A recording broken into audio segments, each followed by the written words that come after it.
We're back on a Monday afternoon, WKXX Live. Chase Robinson here with you, and we're going to talk some high school football now. We got the head football coach of the Southside Panthers, Coach Miles Holcomb, on the phone with us. Coach, how are you today? I'm doing well, Chase. How are you doing? Doing well. Appreciate your time with us today. And Coach, I know y'all are coming off of a scrimmage on Saturday and another cool event we'll talk about in just a second. But first, we had you on recently after you were hired there at Southside. Just take us through how it's been this spring, your first spring there at Southside. Well, I think the place that I need to start at is the coaching staff that we have has been absolutely incredible from the very beginning, from day one of getting the job.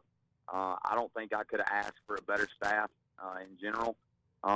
We ended up hiring Coach Justin Bowen to be our defense coordinator. So he came over and was able to start with us in the spring.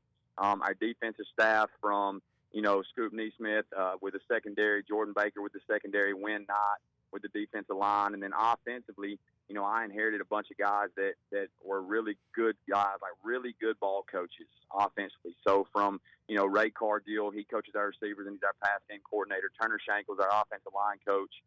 David Romano, he's our tight ends and fullbacks, and then was able to bring in a kid to coach our running backs who actually played quarterback for me my first year at Crossville, Gannon Pointer. So anytime that you're able to coach with a great group of people and a great group of guys that were literally just there to invest in kids and didn't have any issue with trying to learn a new system and then coach that new system. So just the level of investment they had, learning what we do and then learning it well enough to be able to teach it to our kids was pretty spectacular. There's no doubt about that.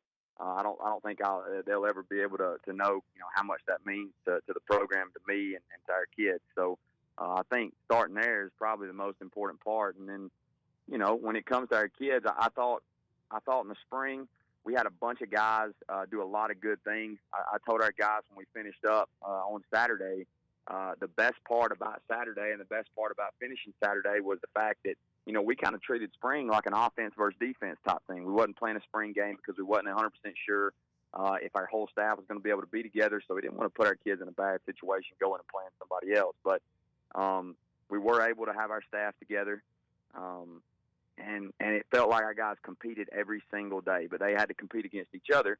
And so the best part about at the end of Saturday was now we don't necessarily have to compete against each other, but we're competing, as a family. We're competing together once we get into the season. So that's always fun to see our kids compete against each other. But no, at the end of the day, like we get to compete, as one team and as one family, and we can go get after somebody else. Well, Coach, a couple of really cool things that I've seen that you told us in our last interview that you were going to do. You've been able to do, and that's the freshman signing day, and then what you did Saturday. Part of your scrimmage was bring in the youth guys. Talk a little bit about those two things that you've been able to do, and also just the kind of the community support behind that with the Southside football program.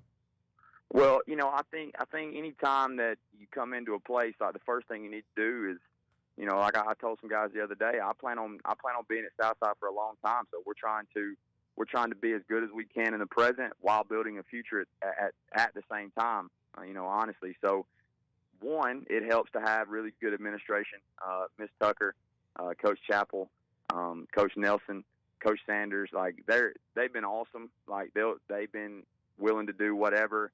They'll work with you like, hey, you can, this venues, this place is open right here. You may not be able to use this spot, but you can do this. So that's always a huge help when your administration, is willing to work with you.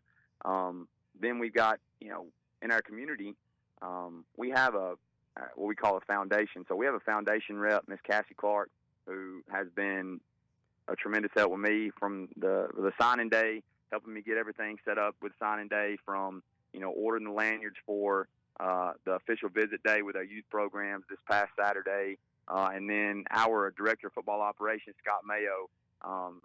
That guy, I don't know if he stops working. When I approached him about hey, you think you might want to be the director of football operations? He's like, well, coach, I don't know. I don't want to work myself to death. And I was like, well, Scott, you work yourself to death as it is. Like, you might as well, get, have the title of being the DFO. And so, I mean, you talk about a guy who's bought in, invested in the Southside community, and the kids love him, and he loves the kids, and he just wants to see people be successful. So when you got a bunch of people like that that's on your side, and they're willing to work and they're willing to help you, at some point in time, like, it just comes down to just, hey, let's just execute the plan. We wanted to get those kids involved. We want them to understand how important they are to our program, because unfortunately, sometimes when you come into a place and you're new, like, you tend to focus all your energy to the older guys. Well, I know how that is. I went through a coaching change when I was in high school, so I wanted to make sure that they knew that we talk about being a family, that our whole program is part of that family, not just the varsity JV guys, but the middle school guys, the Rainbow City Youth Program, the Southside Youth Program. Everybody's a part of it. So we want to make it special in any way that we can. And so now, going forward, we'll do whatever we can to find a way to make it just a little bit better next year.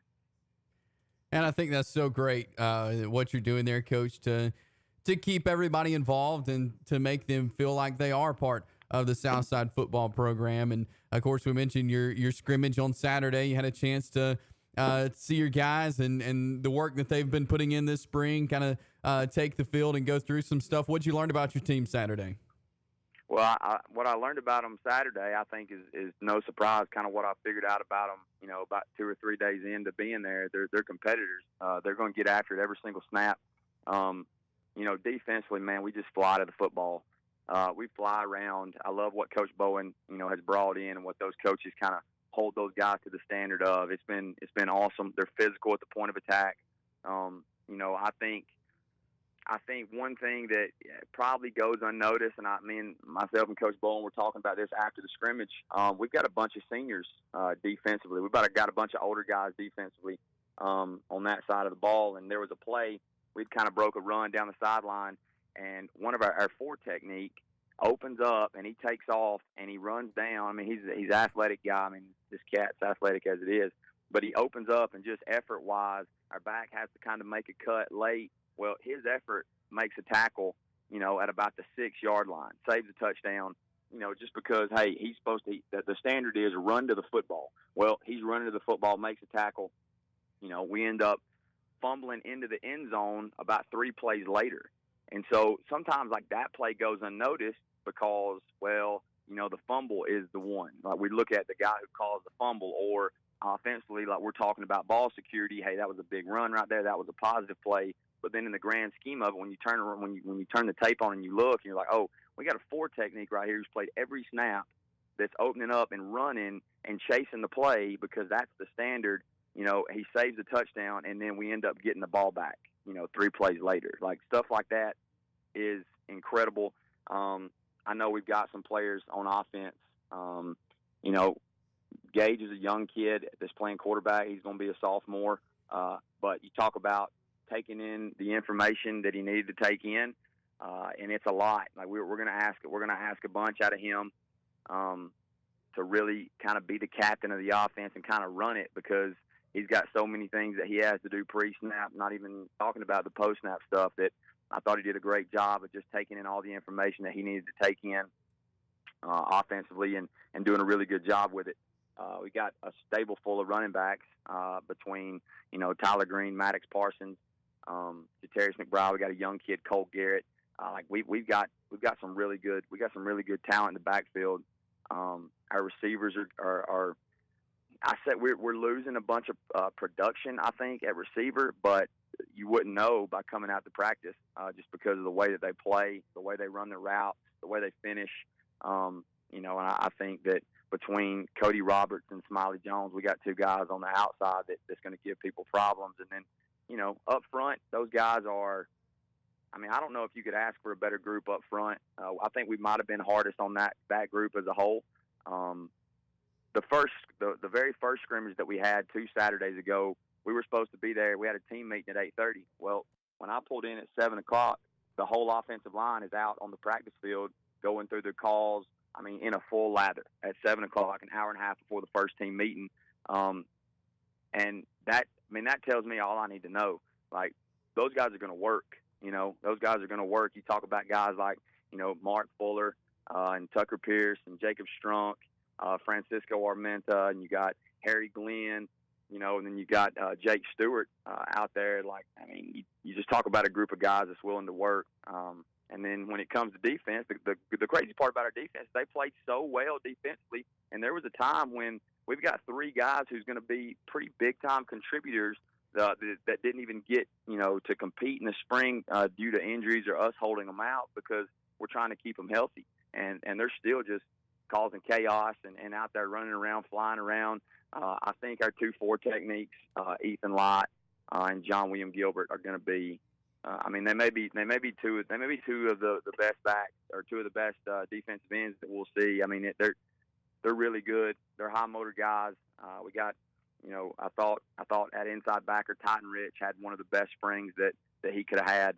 In the back end, we're pretty senior loaded in the back end when it comes to Brody Johnson at safety, Taylor Carr at corner, and Hunter Johnson at the other corner. I think overall what we learned is that, they're a tough group. They're competitive, and every Friday night, when you roll in, like, you better buckle your chin strap because we're gonna come at you. So that part was super exciting to watch happen. Love watching them work, and so that was super fun to see, just the investment that they had put in, and then having offense and defense have some great things happen on Saturday. That's always fun to see. We're talking with Miles Holcomb, head football coach of the Southside Panthers. And, Coach, you made it through the spring. You had your scrimmages. What's next? What does this summer look like for the Panthers? So, we give the kids off. We've got voluntary lifts this week, and then we give them the first week of the summer off. We roll back in June 7th. Our bigs are in at 5:30. Our skill guys are in at 6. So we're kind of that way all the way up until 4th of July. Then we've got 4 7-on-7s. That our skill guys are going to be going to, and we got some stuff for our bigs as well. We're 4 days a week in the summer. We feel like we get a ton of work in the summer. We hang our hat on working hard and working. Not giving ourselves any chances to take anything for granted. So we don't want to leave any stone unturned. Nothing's going to happen by chance. We want to make sure that we work and somebody else isn't dictating the outcomes that we want, but we are. And so I think our kids have bought into that, and so I look forward to seeing them again. The worst part about spring practices, I knew they was going to have about a week and a half off, and I wasn't going to get to see them again on a regular basis till June 7th. So, well, Coach, we're looking forward to high school football season and what the Southside Panthers will do. But thank you so much for spending some time with us this afternoon to talk some Southside football. Absolutely, Chase. I really appreciate you doing this. Thank you for what you do for high school football, and so I look forward to talking to you again sometime soon. Sounds good. Thank you, Coach. That is Miles Holcomb. He is the head football coach of the Southside Panthers. We appreciate him for joining us this afternoon.